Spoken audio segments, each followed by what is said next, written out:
High energy place, are you going to maximize or are you going to under-deliver? Which one? Is energy a habit? Yes. I want to make sure we maximize that habit.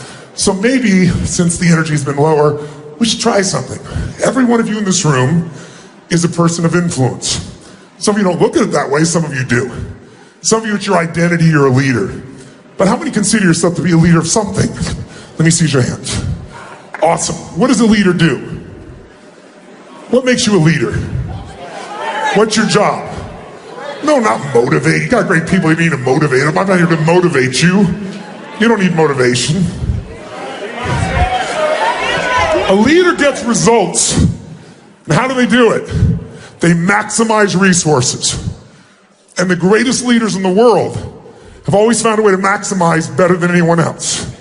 And in order to maximize resources, one of those steps is intelligence. One is hunger. See, Mark is about as hungry today as when I got to know him 17 years ago. We've known each other 27 years. But 17 years ago, we really started working together, personally. And if I look at Richard Branson, he's as hungry today as when he was 16 years old, working in a crypt, coming up with this idea called Virgin. Hunger is incredible. Energy is incredible. But we also have to ask the question, what makes people fail? Who here in this room has ever failed to achieve what you really want in life? A goal, a dream, a desire. Raise your hand, say I. Again, if you don't raise your hand, you lie about other shit too, don't you? Come on. We've all failed. So when you failed, tell me why you failed. No one wants to talk about failure, do they? Everybody loves talking about success. But let's be honest. When you fail to achieve your goal, why? Or if it wasn't you, how many have had other people fail you? Let me see your hands. Say I. So now we got all the victims. Perfect. So here's my question. When you failed to achieve your goal, why did you fail? Tell me. What's that? You quit too soon. Very nice. That's an honest answer. Give me a hand. That's great. Give me a hand for that, please. Come on. Someone else. Why'd you fail? Didn't take action. Got distracted. Fear. Come on. What else? Didn't have the right people. People said didn't have the right leader, sir. Right? Come on. What else? Didn't have the money. Didn't have the capital. Didn't have the technology. Didn't have the contacts. What's that? Making excuses, which all this is. Isn't it? By the way, I've done this. Who's done this? Who's made excuses like this to yourself? Let me see your hands. The first time I ever asked this question was when I spoke at TED, many, many moons ago. It was when it was really tiny here in Northern California. And they got up and told me, you have 18 minutes. In my shortest seminar, by the way, the reason I'm somewhat stressed, I want to add so much value to you today. And I got less than 3 hours. And I walk in the room and your energy's low. I'm like, I really want to serve you. I didn't come here to do a frickin' speech. I don't do that. I came here because I love this man. I came here because this community is going to create 1.9 million jobs in the next 4 years. Pretty amazing. We're living in a time that's crazy, isn't it? Living in a time where we are, in America, we're the economy everybody looks at. Our feeble economy is what people are looking at and wanting. That's how bad it is in the world. We're living in a time where people don't know what to think next. Where the economy around the world has been inflated, not with dollars or money. We don't even print it anymore. We couldn't afford to. We put ones and zeros in computers. We're living in a time, for the first time in 5,000 years of banking, where a banker now says to you in most parts of the world, here's what I'll do. Give me your money and I'll charge you and take your money. Negative interest rates. How do you explain that? Who's dumb enough to do that? Toyota is offering you bonds right now. Do you know what they're offering for their bonds? 0.001. It'll take you 69,000 years to double your money one time. That's the world we're in today. We're in a place of such uncertainty, and I'm here because there are tools that Mark and I have used over the years, and all the people I know that change their lives and their businesses. I'm also here because this is a community that I know is socially conscious, because I know what the values are of this man, and are mine as well. I'll give you an example when I look at how to create answers, I don't look for the excuses. I look for what can be done. And what I found is this. When I first did this at TED years ago, I asked this question because I walked in. One of the only times it was about as quiet as this room. And I asked people, and the room in those days was very small. It was the heads of Google, the guys from Yahoo, Steve Jobs was in the room, pretty great group. In fact, it was the day that they came out with a technology that made this happen. They showed it for the first time from MIT. They pinched things and pictures grew. You can move things with your fingers. And we were so blown away. And Microsoft went in and bought the entire thing that was demonstrated. It was a tabletop with pictures. And Steve Jobs quietly walked back and went, I'm going to use that for a phone and change the world. Right? So here's what I said that day. I asked this question. I said, how many of you have ever failed? Not one hand went up. I said, I know you're out there. I can hear you breathing. And I said, how many of you failed? And now everybody raised their hand. And I said, when you failed, why'd you fail? And I heard some of the same things I heard here. What were the things people said? Didn't have enough time. Didn't have enough capital. Didn't have the right technology. Didn't have the right contacts. Right? Didn't have the right people. Didn't have all these things. And in the voice in the darkness, because it's a very dark room, I heard this voice say, didn't have enough Supreme Court justices. And I looked out, and it was Al Gore. Vice President Al Gore there. And everybody started clapping, right, like crazy. And I looked at him and I said, that's one way to explain why you didn't become president of the United States. But I said it's not an accurate one. I said, of course, easy for me to say, I never ran for president. But let's see if I'm true or not. When you told me all the reasons why you failed, you told me resources you were lacking. Courage is a resource, right? Time is a resource. Money is a resource. People are a resource. Technology is a resource. But here's the challenge. Resources are never the real problem. We all know it if we look around. Think about it. You can get the resources if you're resourceful enough. Resources are not the challenge, it's resourcefulness. So what is it we're really missing? It's some form of human emotion that we have learned to value less and less in a technologically driven society. See, if you're creative enough, can you get the answer, yes or no? Yes or no? Yes. And creativity is a resource. If you're committed enough, can you get the capital, yes or no? Yes. If you care deeply enough for other people, will you get people to help you, yes or no? Yes. Are the answers there if you're resourceful enough, yes or no? Yes. And in fact, whenever you see people in business that fail, they'll always tell you they were missing resources when they really just weren't resourceful enough. This man is incredibly resourceful. I'm resourceful. Every person that I work with who's gone from nothing to a billionaire, and I've interviewed 50 of them just in the last 4 years to give you an idea, which is why I gave you that book. I'm not going to talk about that. I just wanted to give you a gift because I literally spent 4 years of my life interviewing these people. And none of the people I interviewed were from the Lucky Sperm Club. They all built it from scratch. They did it by doing one simple thing you got to do in business, which is finding a way to do more for others than who? Than you, yourself, but more than anyone else in the industry. You got to find a way to add more what? And when I did these interviews, one of the things that came across when I was doing this is these people just took no excuses. They knew they could get the resources if they were resourceful enough. So what are the ultimate resources? Creativity, joy, love, determination, flexibility. With those things, there's nothing we can't get. Who agrees with me on this? Say aye. And then I turned back to Vice President Al Gore and I said, so I heard you say you didn't have enough Supreme Court justices, but last night I watched you give a speech, and he gave his inconvenient truth speech for the first time, and he was so passionate. Al Gore was passionate. It was an amazing thing. I'd never seen it before, and I said to him, I've never seen you that passionate ever before. I said, I watched the debate between you and George W. Bush, and I wanted to vote for you, but I couldn't. You just didn't have the energy. You kind of had an attitude. I said, you were not resourceful. I said, it never should have come down to justices having to make that decision. It's because you were not resourceful enough. And there's this pause in the room, and all of a sudden everybody stood up in Democratic Northern California and started clapping like crazy. And Al stood up and came by and gave me a little high five, a little hug. And afterwards they said, get him run for president again. I said, no. But the point is, it's resources.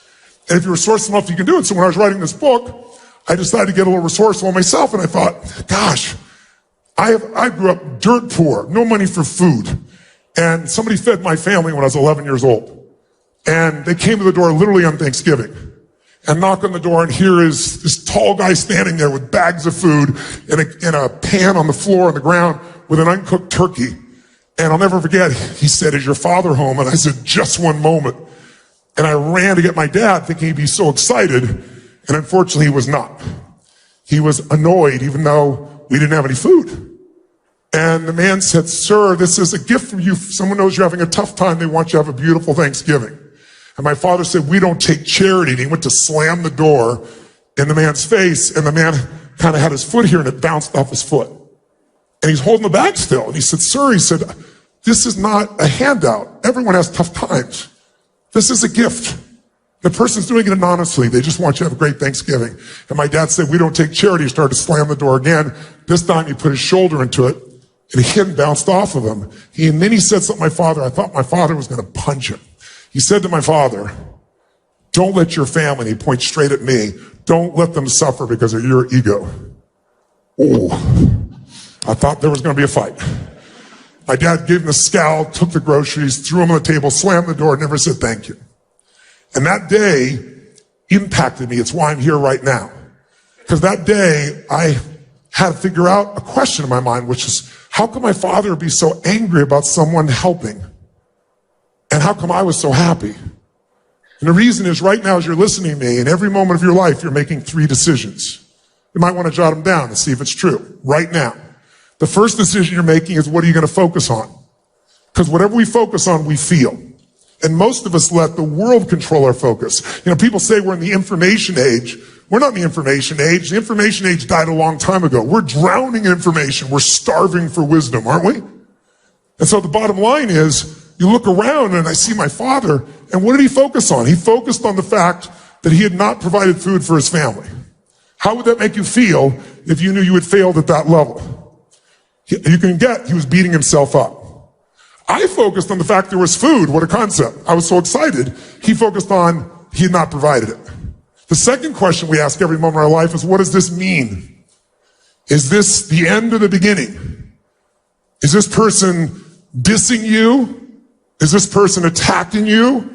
Is this person challenging you? Is this person loving you? Is this person coaching you? Whichever meaning you make is going to determine your emotion. Am I here to pump you up and motivate you? Am I here to serve you? Am I here to offer you some pieces you can make some decisions from that could be life-changing if you want them to? You get to decide. But whatever you decide is going to be your experience today and every day of your life. And most of us don't make these decisions consciously. We've got a conditioned response based on our past.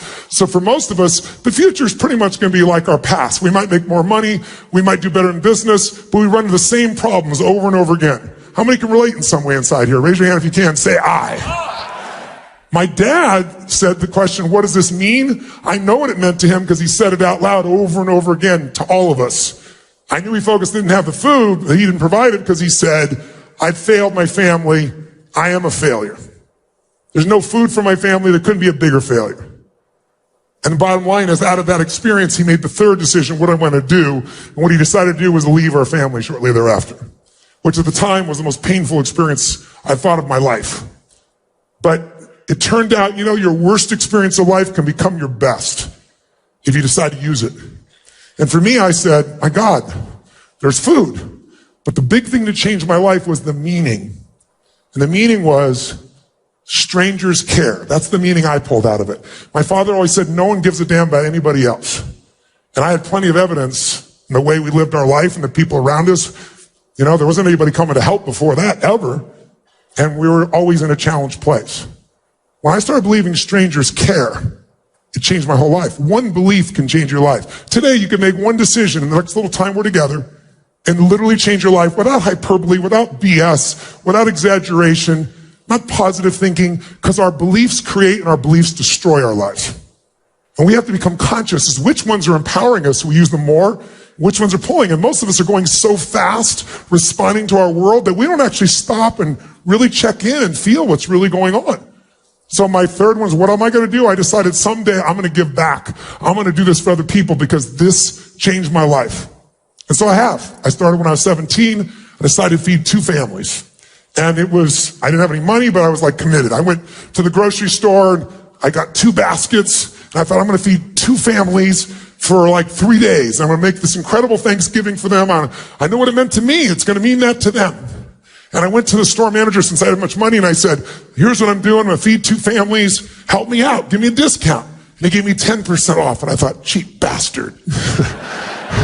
But I took the 10%. And it was the best shopping spree I'd ever gone on in my life. And I'll never forget, I called a local church I was connected to and I said, who do you know that needs help but won't ask for it? Because that was us. And they gave me the names of 2 families. And I'll never forget, I went to the first family and it shaped everything in my life. Because I borrowed an old van from a friend of mine. I didn't know how to drive a stick shift, so that was a very interesting drive. And I went, took the groceries, and I pulled up to the first house, and I wrote a note, and I'd done it before I got there, and I said, this is just a gift from a friend. Have a beautiful Thanksgiving, and just know that you're deeply loved. Everyone has tough times, and if you can, someday do well enough to do this for one other family and pay it forward. I put love a friend. I didn't say who I was. And I had someone else write it in Spanish in the back, just in case they didn't speak English, which was really helpful, because when I got there, they didn't speak English. And this woman about this tall opens the door and she sees me holding these 2 things. And I wore t-shirts and jeans because I wasn't going to be the giver, because I remember that insulted my dad. So I just made sure that it was just like, I'm the delivery boy.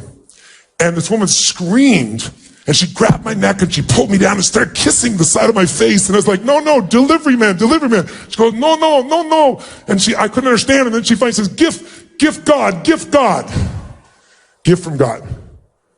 And so I started getting a little teared. I was like, no, delivery guy. And so I kind of motioned where I put these groceries, and I'll never forget, she motioned me in, and as she did, she had 4 children, and one hit one leg, one hit the other. They were starving for love and attention, and they were really starving for food too.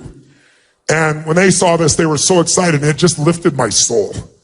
And so much so that then they followed me back out to get to the truck, to the van, and I got some more bags. When they saw the pumpkin pie, it was over.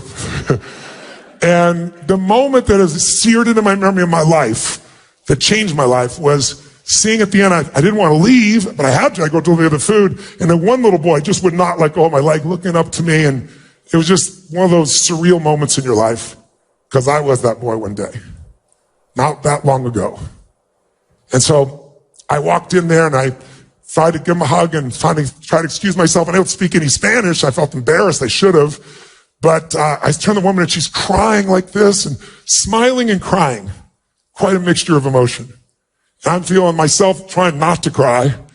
And then, all of a sudden I try to say, Happy Thanksgiving. And I didn't know, so I said, Feliz Navidad. I knew those 2 words, right? And I got in the van, I'll never forget. I put the thing in reverse, backed up. I looked up in the rearview mirror and I saw her face with the 4 kids there. And I left out one little detail that I found out. Her husband had left her a week before with kids with no money and no food. I had no clue. You want to talk about guidance, God, fate, whatever you want to call it. But it was there. Grace is what I would call it. And I remember I just started bawling uncontrollably. And I thought, why am I crying? It's such a beautiful moment. And I realized in that moment, the worst day of my life was the best day of my life. Because would I have ever been there if my father had been the man I wanted him to be in my life? If he had stayed, if he had done the things that I would want him to do, I wouldn't have the drive. And so I fed 2 families that time, that Thanksgiving. And then I went from there to 4 and then to 8. And then I got a little small company I started and they all got involved. And then I got to 100,000 people. And then I got to 1 million, then 2 million. And about 12 years ago, I fed 2 million people through my foundation, and then I matched it. I've been matching every year since then. 4 million people a year to be fed, to give you an idea.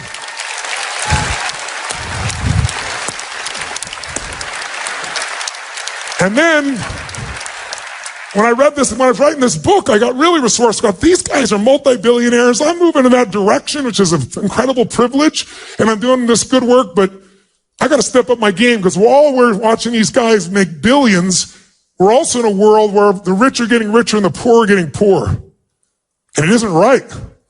And we all have something we can do about it. And people like you are the ones that will do that. If we succeed, we have more we can give. If that becomes our ethic, our way of being.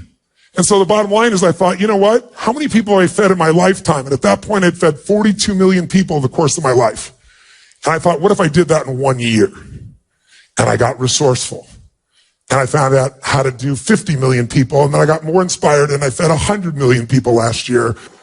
So the real reason I'm here is the other reason is I'd like to call to you to do so well that you can do well for others. And if you won't give a dime out of a dollar, I can promise you won't give 100 million out of a billion. This guy did it when he had nothing. I've done it when I had nothing.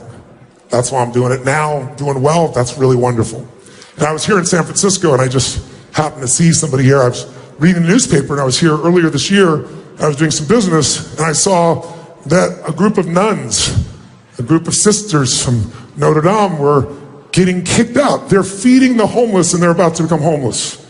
In one of the richest communities in the world here, San Francisco, the tech community. And I couldn't believe that no one was doing anything. So I went and met these sisters and said, let me negotiate with your landlord. I don't think he wants to be hated by all humans. And I met Kevin Fagan over here from San Francisco Chronicle, and I asked him, how do I get these nuns? He introduced me to them, and I sat down with him, and I went and negotiated with this man. Everything's negotiable. And there was great leverage. Do you want to die? You want everybody to hate you? And so I worked it out. So my intention was work it out, give him $50,000 so he wouldn't raise their rent, keep him in, and then I promised them I'd get him out within the year and help them find a new place. But I got so inspired, the nuns started looking for a place, and I was going to help them lease it. But they started looking to buy a place. It's like, how are you going to buy a place? You have no money. They said, we are praying to God that someone will show up and buy it for us. I'm thinking, shit. So I bought them a place. They have their own place. So I thought, shit, I don't even live in San Francisco. What am I doing it here? But if you're resourceful, you do what's right wherever you are. And then we got them a place, and then the people were fighting us on the soup kitchen. And then so I needed a new place for them to be. So Mark's never acknowledged it, but I have to acknowledge. I called my buddy. I said, Mark, I bought the soup kitchen. How about you buy him a condominium? And Mark did. He bought the place that they all live. Have a hand for Mark Benioff over here. Pretty amazing here, right?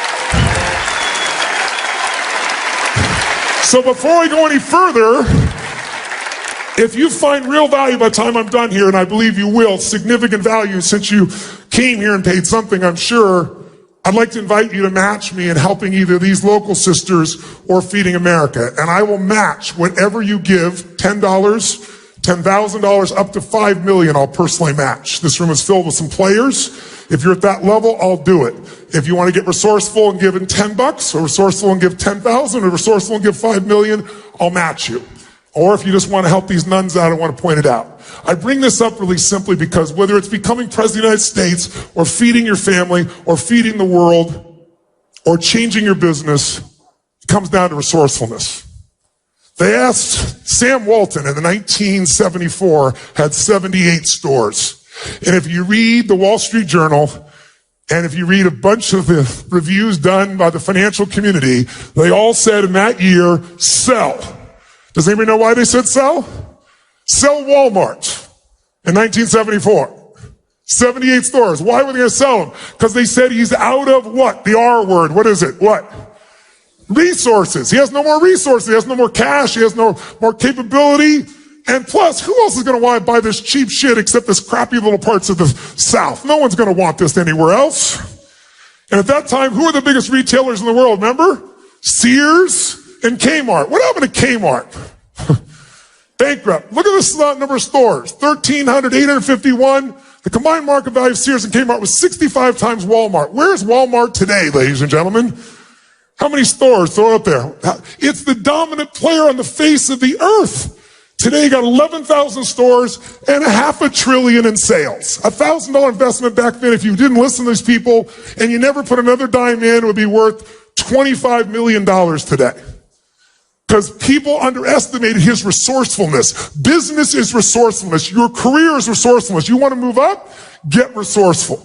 And the only way we're going to do that, number one, it isn't enough to be intelligent. I know you're smart as hell. But sometimes being so smart puts an ego on us and makes us not maximize our resources. Who's with me on this? Raise your hand. Say, I.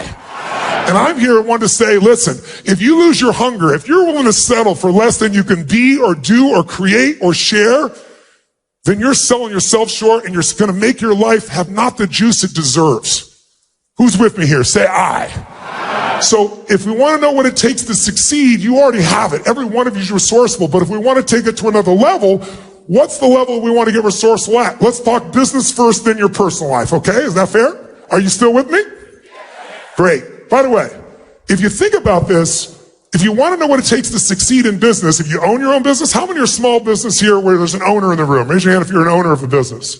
Awesome. How many have kind of a medium-sized business here? How many are enterprise size? Let me see a shout out. Enterprise size businesses. How many have no idea what size your business is or you're too tired to raise your freaking hand? Thank you very much. So whatever your business size or capacity is, if we want to know what it takes to grow a business, all you got to look is the most successful businesses, or you could go back to Peter Drucker. Peter Drucker said it 30 years ago. He said all business is two functions, innovation and marketing. Innovation and marketing employs everyone else. You can't have accounting without a company that isn't constantly innovating and marketing. So let's write down what those are, because it's also true in your career. If you want to move up within a company or grow your company, you've got to innovate and market. What is innovation? It means finding a way to do more for others than whom? Anyone else. If you become the dominant force to do more for others than anyone else, it's probably you begin to realize business is a spiritual game. Because what does every religion in the world talk about? Every great philosophy of meditation talk about? Treat thy neighbor like thy, love thy neighbor like thy, and yet how many people really do it? If you're innovating, you're looking for new ways to make life better. And the way to do that, if you want to jot down one thought that'll change the game, that most high intention quality business owners fail to do at small business and medium and certainly at enterprise, is they forget. They start falling in love with their products and services. That is death in the world of constant change. You have to fall in love with your clients. This guy over here, and I'm blowing smoke, it may sound like to you, but I love Mark. I love him dearly. I've known him all these years. And you must have great respect for him or you wouldn't be in this room. We've all benefited from what he's created, that vision made from decisions. But this man is nothing but innovation. It is, in my opinion, Forbes. How do you win most innovative company 5 years in a row for a half decade straight? You do it because he's not falling in love with his products. He's always willing to change the product. He doesn't give a damn the product. He cares about you. He's thinking constantly about how can I make life better for you. He just got traveling before he got here to 8 different cities. He works around the clock. He's so excited he's going to do another 8 cities right afterwards because he wants to know, what do you want? This entire company that dominates its industry is driven by that concept of innovation. You don't fall in love. And don't fall in love with your job. Fall in love with somebody you want to serve within that company, those clients. Because if you do that, you'll move up within the company as well. If there's no limit to what you can do if you add more what? Add more what? Come on, guys, add more what? I know you're starting to drip down into that state. Nothing wrong with it, but let's get in our bodies. Because I know you intellectually, but most of us know the truth intellectually, but we don't do it. People know what they do, they don't do what they know. Because you got to get it where it's activated. So innovation, that's what innovation's about. But if you innovate like crazy, that's not enough. You still got to be an effective marketer. In fact, who's ever seen someone who has an inferior product or service to your own and they've had bigger revenue, sales, impact? Raise your hand. How many have seen this? How many have been annoyed by this? Say I. And why? Because they either innovated more and you were wrong, they were a better product, but very often they were a better marketer. Does the best product or service always win? Yes or no? No. The best marketed product will work at first, but if it's going to be sustained, it has to be the best product and the best marketing. Companies like Apple, companies like Google, companies like the company you're in right now, Salesforce, these are the companies that do both innovation and marketing. And if you're an employee of someone and you're saying, what's my ticket to make my life the way I want it? It's innovation and marketing within you. It's finding out, what can I do to add more value to this company? What can I do to add more value to our clients? What can I do to make that happen? And then, how do I make people know? How do I get people to want to do business with me, want me to move up in the organization? That's what it really comes down to. Now, here's a question. Marketing today. Is marketing today easier or harder? Give me your first gut reaction nice and loud. Which one? Say it again. Easier or harder? I'm hearing a lot harder. Raise your hand if you think it's harder. Raise your hand if you think it's easier. Okay, well, the room is about 60-40. It sounded worse than that because harder people talk harder. It's harder. Both of you are right. It's easier and it's harder. It's easier because there's more ways to market and there's cheaper ways to market. There's social media. There's these incredible opportunities. It's harder because there's so much more competition. It's hard to get people's attention today, isn't it? Right? Everyone is trying to get attention. Where is advertising today? Tell me, where is it? Everywhere. It's on bananas. It's on people's t-shirts. It's on their ass. It's crazy.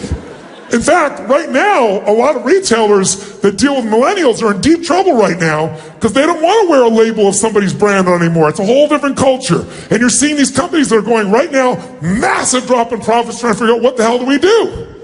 Why? Because they didn't innovate enough. They didn't market enough to find out what does this person really want and need. They fell in love with their product. They fell in love with their service. They didn't fall in love with their client, understand what do they want, what do they need, what do they fear. And by the way, that's true whether you're the business or whether you work in a business. That's number one job for all of us. That's what makes the economy go.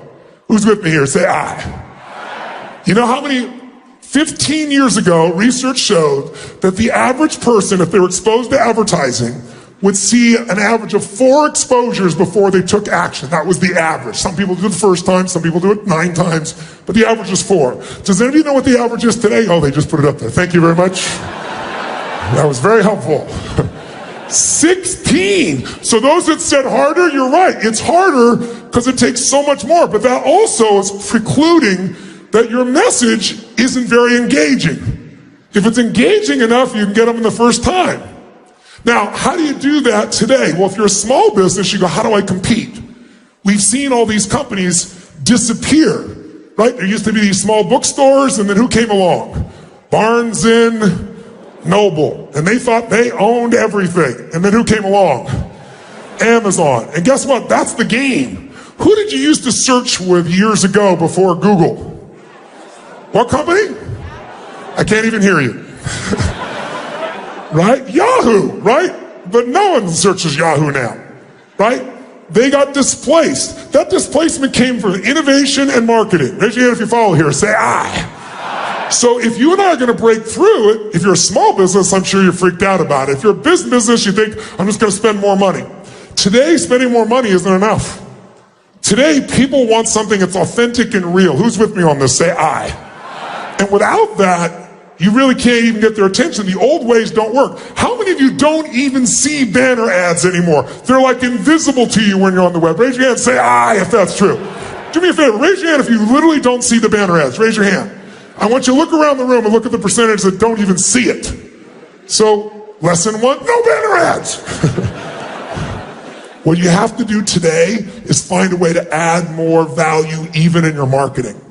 Where your marketing is providing value, where you're providing information, insights, where you become a trusted resource. This organization is a great marketing organization, and the way they market is they don't just send you a bunch of stuff and say, buy it. They put on conventions like this and say, let's bring the very best that exists. Let's bring whoever we can. Let's do whatever we can to make sure these customers' lives are better. And that's why you have an allegiance. The technology works, but it's more than that. Remember back in 1997 when a little company called Apple was not the most profitable company in the world, when they were on the verge of bankruptcy, and they seemed to have no resources? But they had one thing still. They had groups of people, I was one of them, that like my whole companies, they all went to Microsoft, and I was like, I'm keeping my Apple, and my creative team is going to have Apple.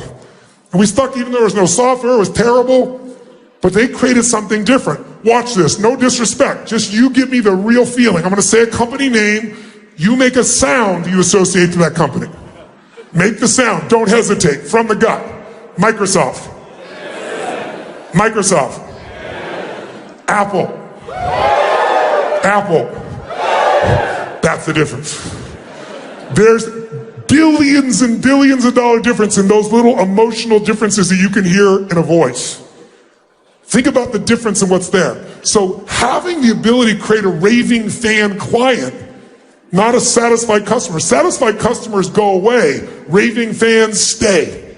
And so the component that I want you to look at, though, is what will really create that. Now, big companies will try and do still major advertising. In fact, I got a phone call a couple of years ago, right before the Super Bowl, and it was a group from Nike, and they said, we want to do a commercial, and we'd like you to star in this commercial. And I said, listen, I'm the wrong guy. I love your product, And I said, for years I did frickin' infomercials. I didn't want to do infomercials, just no way to get my message out. So then you're in between spray on hair and fake diamonds and stuff. And I said, I hated it, but it got me the President of the United States as a client. It got me Serena Williams as a client. It got me Hugh Jackman as a client. It got me Steve Wynn as a client because people got exposed to my actual products that they bought, and it made a difference in their life. So I said, I don't really want this, but I'm doing this, and I sure as heck don't want to do a commercial. And I said, I love, great shoes, great everything. They go, no, this is really special. They said, Kobe Bryant has created a new shoe. It's the most incredible shoe. And I'm thinking, bullshit, bullshit, bullshit. Right? What's the difference between Nike and Adidas? Marketing. Isn't it true? What is really the difference in those shoes? Nothing. You just have to learn to brand, just do it, or you learn to brand, I don't even know Adidas. That ought to show you why Nike's doing better, right, for some people, right? It's no difference. But they said, listen, hear us out. We're going to do a commercial. You're going to love this. Because the commercial is going to be where Kobe's going to pretend to be you. And then he's going to be coaching the most successful people in the world. And he said, you'll be one of them. You'll be sitting there. But we're going to also have, we'll have Serena Williams there. And we're going to have Kanye West. And we're going to have Richard Branson. I said, Richard's one of my friends. I said, Serena's one of my friends and clients. I know Kanye. If I call them now, they're going to tell me you're going to be in the commercial. And they said, if you are, they will. So I called Richard. We're supposed to have a meeting like 2 weeks there in London. I said, are you really going to come film this? He goes, if you are. I go, great. Go to the meeting in LA. I'm in for it. Right? So we do this little commercial. What the hell is that? And that made them sell a lot of shoes in their mind because all they understood is something that makes no sense. Did anybody see anything about shoes that made any sense in this? No, because the marketing was, can you imagine how much it cost to put all those people in a room and do this little endorsement? That was a huge sum of money. Those are some of the biggest players on earth. And they got the return because people don't buy products. They buy emotions.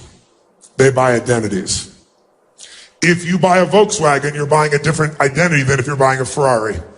And people buy Volkswagens think people buy Ferraris are absolutely stupid. And people buy Ferraris think people buy Volkswagen and go, what's wrong with them? Because we all identify things, and branding is that identity. So today, though, you can do this with almost no money. You're a small business or even a big business. It's about using your brain to brand differently. There's some of you remember the Chilean miners. Do you remember the Chilean miners that were stuck underground for 70 days, whatever it was? How many remember that story? You should, because it was all over the world. And when they were about to get out, somebody really smart figured something out. We don't have to spend that kind of money. We can get a bigger impact than that right away if we're just a little bit creative, if we're a little resourceful, remember?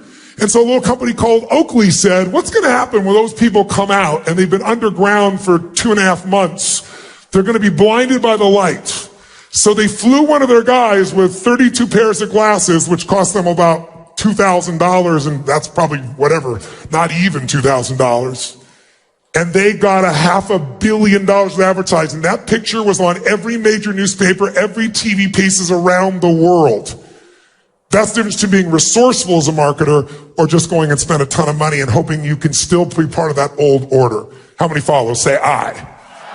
Now, you might say, but Tony, our company, we sell data, or we sell something else. We don't sell something emotional. People don't buy for emotion. You're wrong. They still buy an identity. Dollars. Right? Not bad. Harry Potter, they're opening a brand new Harry Potter that they're going to do down at Universal Studios.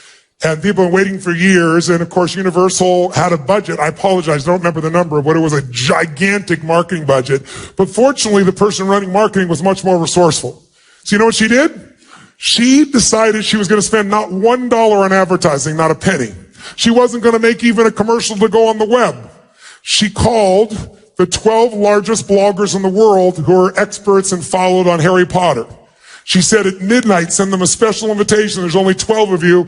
If you're late by 1 second, you're off the call. We're going to give you a special insight to what's coming. She spent an hour on the phone telling them the story of what was going to happen. And within 24 hours, more than 250 million people around the world knew everything about what that park was and didn't spend a penny because she was resourceful. Don't tell me you don't have the resources. If you don't, it's because you're low energy. It's because you're so freaking smart, you're in your own way. You're getting your brain being smart. You're staying in your head. I tell people, stay in your head, you're dead. It's the heart where you'll find the breakthrough. Who's with me on this? Say I. And that's also true whether you're a company or whether you're an individual and a company wants to move up. Because I know some of you is like, well, that's great for the company. What about me? This is really about you in the end. How you can be more resourceful to innovate, bring more value. If you brought that to Universal, do you think that woman's going to move up in that company? Do you think people in that company are going to want her to be a top executive? There is no limit. The only limit to our impact is our creativity and caring. If you care enough and you're creative enough, there is no limit. But most of us allow our mind to get in the way and we get caught up. Or we just do what we've been doing and we do it a little bit better. But that's not going to make you feel alive. It's not going to feel joy in your life. Now, here's a question. Is it possible that the breakthrough you're looking for, by the way, how many came here looking for breakthroughs for your business or within your career? Raise your hand if that's one of the main reasons you came here besides to party, because you kept me all out last night. I know you were out partying like crazy. How many came here for some breakthroughs? Raise your hand, say aye. Great. Breakthroughs are sometimes counterintuitive. Sometimes it's the littlest thing they'll do it. I want to get you to think about this in this business because you could make breakthroughs that no one thought of because they're looking for the big thing. If you're a tech person, if you're a salesperson, we all think a certain way based on the way we've been conditioned and trained. But if you think outside the 9 dots, if you do what everybody else does, you do a little bit better, you have a little advantage. But if you do what no one else does, you have a gigantic advantage. So I'll give you an example. What did Steve Jobs do in 1997 when Apple was almost bankrupt and he had no real money? One thing is he made a deal with Microsoft, which was like the evil empire to Apple. But what did he do? What did he do to come up with a product? He didn't have time. He came up with a product that most people would say, well, there's no innovation. In fact, his engineers, the people inside, they're all saying, this is a piece of crap you want to build. He said, trust me, we're going to do this. I don't think he said, trust me. He was a little more intense than that. Right? He said, this is what we're going to do. Don't question me, I think is what he actually said. You probably know what he said. You were good buddies back then. And so what happened? I know what had happened because one of my dear friends said to me one day, we're talking about computers for some reason, I don't know why, but he says, my grandmother wants a computer for the first time. And I said, what kind? He said, that's what I asked her. And she said, a pink one. You remember what happened with the old iMac? Do you guys remember that breakthrough? That's what kept the company alive. And all it was what color were computers before that? What color were they? Throw up beige, weren't they? Right? And all of a sudden, all he did was come out and bring color. That was massive innovation. Now, how much creativity, how much money did that shit cost? That's what we're talking about when I'm talking about being innovative. You want to think outside of it. I'll ask you a question. Where were you in 1999? Where were you living? What were you doing for a living? Were you partying like it was 1999? Who remembers where you were in 1999? Okay, now that you're there, stay there for a moment. 1999, answer this question for me. If in 1999, what was the dominant computer company in the world? Who was it? Quick. Microsoft controlled what? 98% of all computers through their software. 98%, that's a fairly large market share. Right? Now, at that time, Bill Gates had a really beautiful vision, brilliant vision. He wanted to get rid of all those Britannica encyclopedias, and he wanted to create this online resource that would allow you to be able to know all the knowledge of humanity for everyone anytime. And he had a budget that was virtually unlimited, and some of the smartest people literally in the world that worked at Microsoft. Is it true, yes or no? Smartest people, unlimited money. That's called unlimited resources. Now, his competition was a group of people working as volunteers. All volunteers, no money, no background, no experience, no infrastructure, and supposedly not as smart because they certainly weren't paid that kind of money to be smart. If I asked you in 1999, who would you bet on? Be honest, if you had to put a large sum of money, Microsoft with all the resources, or a little group of volunteers called Wikipedia, who would you have bet on? Tell the truth, nice and loud, go. That's right, and you would have lost heavily. And the reason I tell you that is really simple. When we talk about innovation, when we talk about breakthroughs, sometimes the littlest thing is the biggest thing. The littlest thing. By the way, being first is not enough anymore either. You can be first, and then Apple comes along and takes it from you afterwards, right? Being first is not it. There was a company called Vimeo that was first in the marketplace doing what now most of you think YouTube does. In fact, if you looked at it back then, we saw Vimeo and you saw YouTube, 2-year difference between them.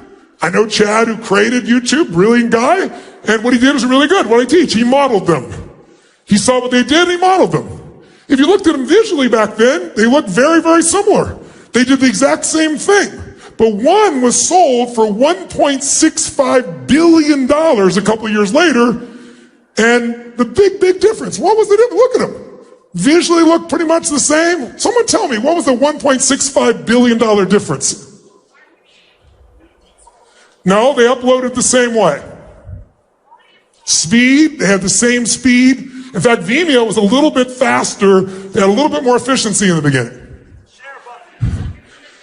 Somebody just said it. You must know the story, sir. There were, look it up, put it up on the screen there. There was 1 share button versus 9 share buttons on YouTube. Somebody said, the more you ask and you shall what? Receive. If we ask enough times, they'll share. But when people share, you get that geometric multiplied effect that we all understand now. That difference is the difference between 2 large companies, one of which is kind of nice, but is dwarfed by YouTube, and the other which went on to become the basis of where most people put their time and their energy for a lot of people for creation. So I want you to get that if you and I are going to go to a different level, all you got to understand is it isn't beyond your reach. It's beyond your reach if you're low energy. It's beyond your reach if you're unresourceful. It's beyond your reach if your ego tells you you're so smart. We need to put our smarts aside and use them with enough emotion and connection to say, how can I add more value? That's where the game really changes. Who's with me on this? Say I. Now, so that comes down to then how do we really make sure that we succeed? Then how do we get this resourcefulness in our companies? How do we do it within ourselves? Let's start with the companies. The most challenging thing in the world today is a term. And you know, in business, we always have these terms, they become buzzwords, we hear them so much. But the reason they start out is because they're usually true. And that buzzword is engagement, right? I know Mark is obsessed with engagement. I'm obsessed with engagement. When I walked up here, I'm running up here, they wanted me to run from back there, it's hot as hell, and I'm looking around and nobody's engaged. What the hell? And so I know I can't serve you if we don't become engaged together. I can't do that if I just hear and talk to you or talk at you. So that's why I asked you, and I really thank you for participating, and I want to keep that energy going because we've gone long enough that you've begun to go back into your learning trance. And you're being very kind and participating. I'm really grateful for it. But the higher the energy, the more you retain. Who's with me here? Say I. Let's talk about engagement. What the hell is engagement?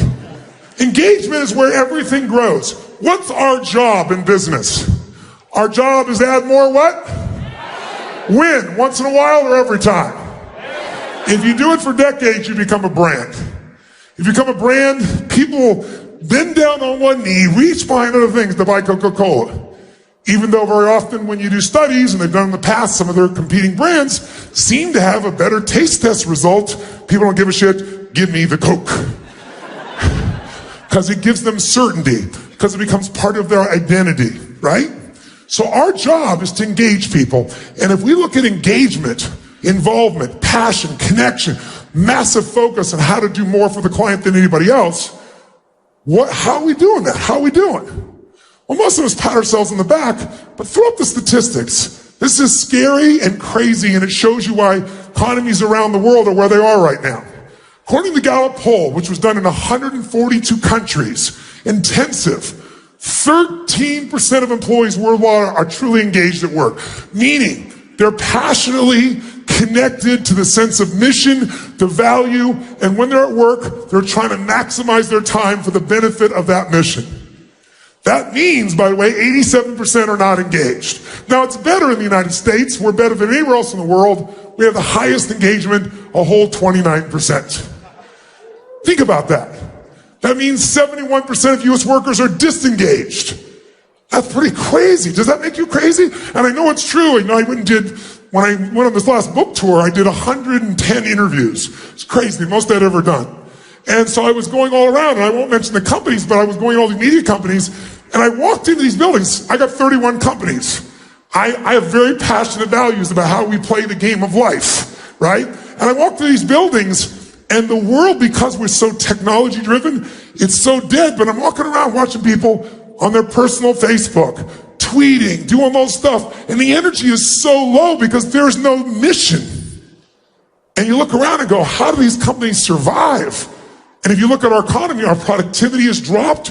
Everything else dropped because now we're so distracted because we have so few companies that have that mission connection today. And the ones that do, they dominate, completely dominate in that process. Now, what should really concern you is the next statistic. 24% are actively disengaged. What does that mean? It means they have no passion for their work. They lack any motivation to get the job done. They're unhappy and they're likely to attack the company. If you're trying to grow your business and 1/4 of them are trying to screw you over that work for you, that are your partners, how many know people like this in your own business? Come on, raise your hand if you know them. Nice and high, raise your hand if you look around the room. Clearly, Donald Trump has at least one of those that sent his taxes to the New York Times. Right? Somebody was actively disengaged at the Trump organization, sent his tax returns, and kind of gave him a whole nother challenge for him to deal with once again in case he didn't have enough before this. That's how bad it is. Now here's what's great. The companies that do have engagement have an unbelievable competitive advantage. You name, what are some of the companies that have the most engaged employees? Instead of me telling you, you tell me. Oh, they're already putting it out there. Thank you so much. Your timing is wonderful. We put Salesforce. Do they have you engaged? Yes or no?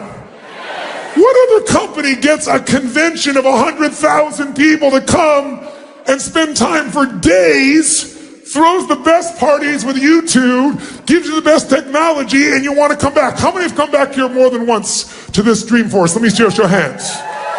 That's called engagement. But the employees at Salesforce engaged. Because Mark started out with a vision from the very beginning. We're both into contribution. In the very beginning, he said, Tony, we're going to do this 1-1-1 plan that now Google uses, right? 1% of our stock, 1% of our profits, 1% of our time. I'm sure he'll go over the newest statistics in his talk tomorrow, so I won't say a word and steal that from his company, his ideas, but I'm impressed, and I'm sure you will be too. Google, Starbucks, Zappos, you name it. Tony Robbins, somebody, but that's not that's the slide of Tony Robbins. Okay, I'll get that. They're trying to put us with Salesforce. We're not in that realm. Not yet anyway. So the point is, what these companies have is an advantage. Here are the statistics that the study showed. Throw them up there real quick for us if you would. One of the things you see immediately when you look at these companies, they're 20% higher profitability on average, 10% higher customer ratings, 28% less theft, 48% fewer safety incidents. I'll tell you what else they found. Nearly 2 times greater satisfaction at work, 1.7 to be exact. And they're 3 times more likely to stay. How important is that to a company's sustainability? Right? Today, the average cost, if you lose a sales executive, it costs you $1 million in business. It'll take 12 months before you were back to the same level to replace that person. All because you didn't fully engage. So how do we get people to engage? We get them to engage because think about this. How can you get us to engage if you're not fully engaged? And how many of us have been guilty of getting overwhelmed, stressed, frustrated, whatever, and not being fully engaged? Who's been there before? Even in this room of engaged people, raise your hand and say, I. So if we, the hungry, driven ones, can let this happen to ourselves, you can know what's happening with everybody else that's not as driven as you are in this area. So it is a challenge to say the least. How do we solve that challenge? Well, you can't move someone if you're not moved. You can't touch someone if you're not touched. And that's why what we're here to do today, and what I'll talk about in a few moments, may be the most important thing of all. And that is making sure that you are fully engaged in a way that produces the maximum results that you want. So rather than me tell you, if I tell you to be me telling you, here's what I want you to do. Stand up just for a second, real fast. Stand up. Shake your body out. Shake it out just for a second. Shake it out. Shake it out. And put yourself in a group of 3 people as fast as you can. If you got a notebook with you, you're welcome to do it, but go grab 3 people real fast. And one of you grab a notebook or a phone or an iPad or something. And what I like to do, all 3 of you raise your right index finger towards the ceiling in your group. All 3 of you. Okay? Point to the leader of your group now.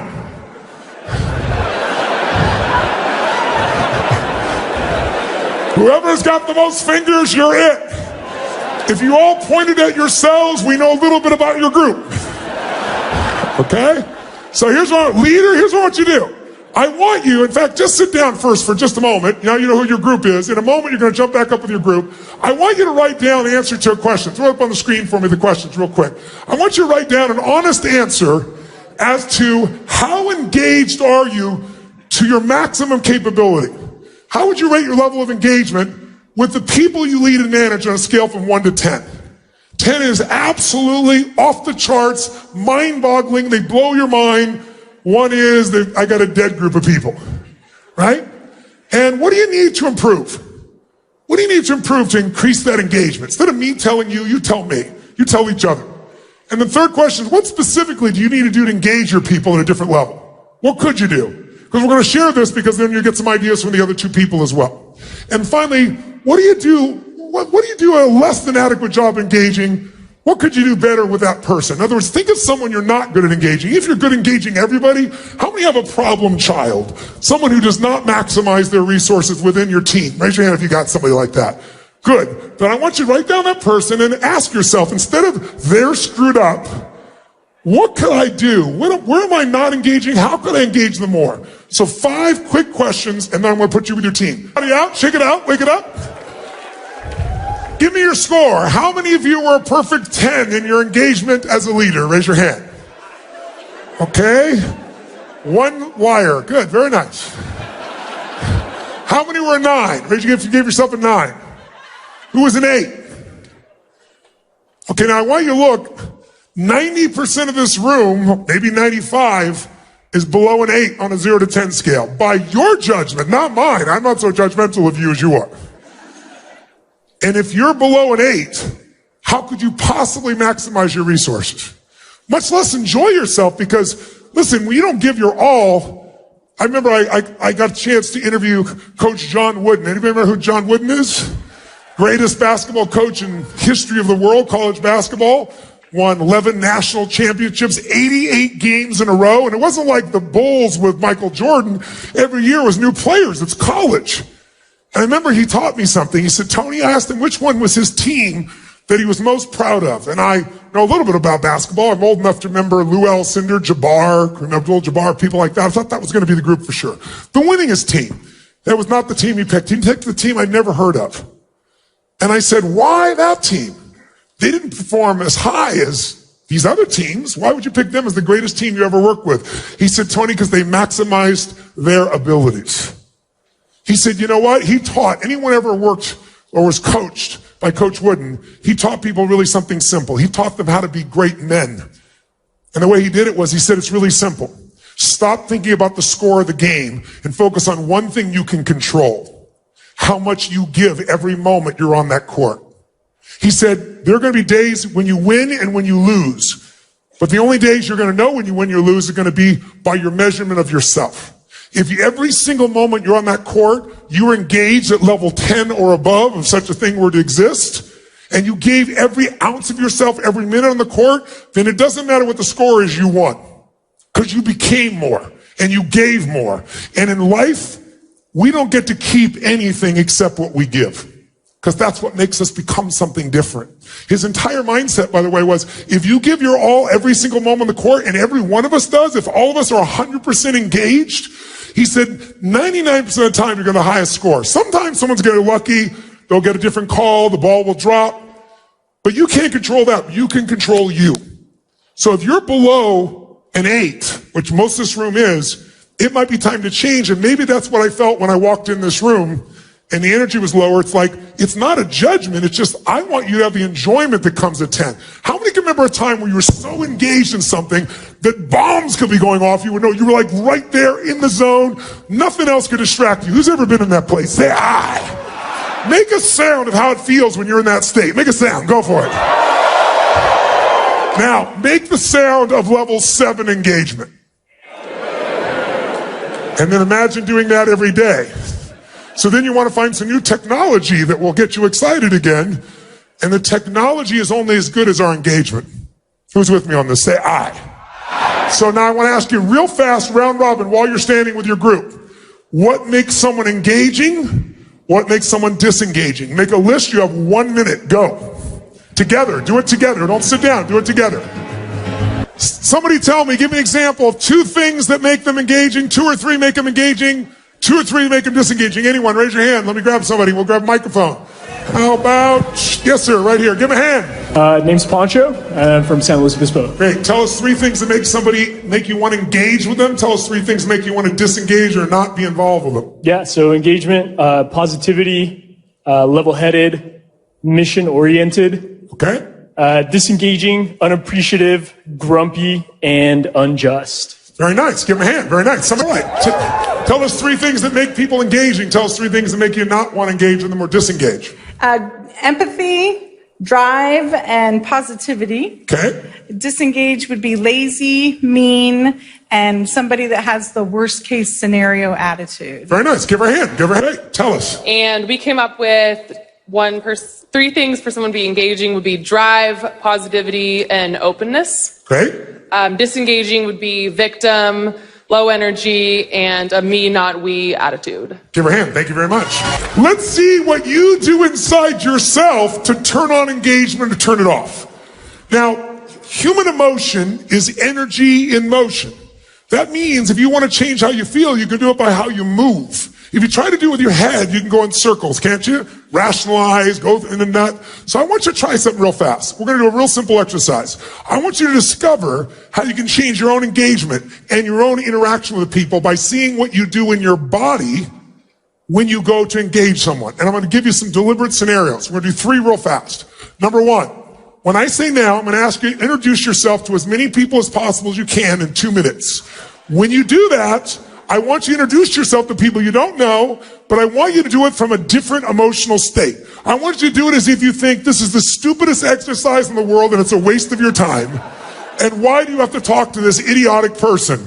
In other words, you're not going to say it, but I want you to walk up to them like it's a total waste of your time. Hi, how you doing? You're going to shake their hand like, you sir, come here. You, come here. Come here. What's your name? What? Adrian? Adrian! Deliberately walk up and be in a state where you really think it's a waste of your time. Why do I have to talk to this person, but you're going to do it anyway? And I want you to notice, listen, notice what you do to be in that state in your body. What do you do with your face? What do you do with your breathing? What do you do with your posture? Do you go straight towards them or do you hesitate? I want you to notice not only how it feels to be greeted that way, that'll be obvious. I want you to notice what you got to do to be in a state where you disengage with someone like it's a waste of your time. Get to as many people as you can in a minute and a half and notice what you do. By the way, you're going to be in a state where you don't want to do this. You're just doing it because you have to. Go. Okay, stop wherever you are in the room. Freeze. Freeze where you are in the room. Now, it wasn't hard for some of you to freeze because you didn't go anywhere. You went, hi, I'm done. Now, how many of you couldn't help yourself? You're like, hi. I saw a few of you out there. How many actually did it? How many actually did it? Raise your hand if you really did it. Say aye. So I want you to yell out the answer because we have about, 7,000 people in this room and they're from all over the world. So it's a great test ground for human beings.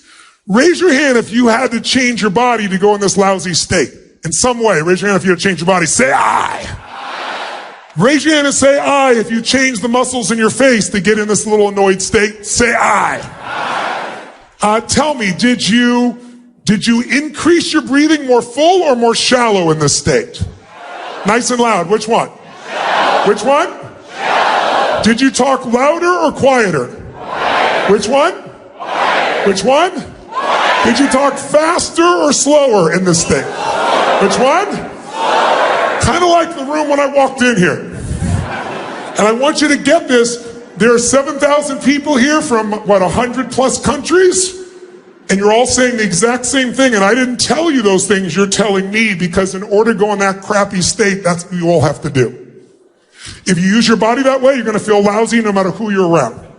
And many of us don't. We think it's other people, and it's the state we put ourselves in. So there's a pattern here that's pretty universal, isn't there? So let's try something. Shake that out of your body. Get out of that state. And let's try a totally different state this time. This time, I want you to do this like you're a little kid. If you do it like an adult, you're like, why are we doing this stupid exercise? But if you're a kid, you have fun with stuff. Who's want to have some fun with this? Say aye. Awesome. Then here's what I want you to do. In a moment, I want you to introduce yourself to as many people, different people again, but this time I want you to do it from a state where you're deathly afraid they're going to reject you. Okay? Now don't tell me you never. Who's ever not done something because you're afraid of being rejected or failing? Raise your hand. Say, I. So wouldn't it be useful to know what you do to put yourself in that place? Because if we know what it is, we can what? Change it. Because it's in your body. It's not just in your head. And when you know the pattern, you can change it. So I want you, when you do this, to exaggerate your fear. Do you know why? Because achievers never get fearful. We just get stressed. And stress is the achiever word for fear, isn't it? If I follow the trail of stress, it'll bring me to your deepest fear. And the fear we all have is I might fail, and then it means I'm not enough. And if I'm not enough, I won't be loved. Those are the deepest fears that people have inside their head. I want you to do this. I want you to imagine really like a little kid shows their fears. Adults like, I'm not afraid. Make this tension in their face, right? Their body. I want you to just really go for it. It's kind of like, like if I came up and said, hi, what's your name? Ibal? How you doing?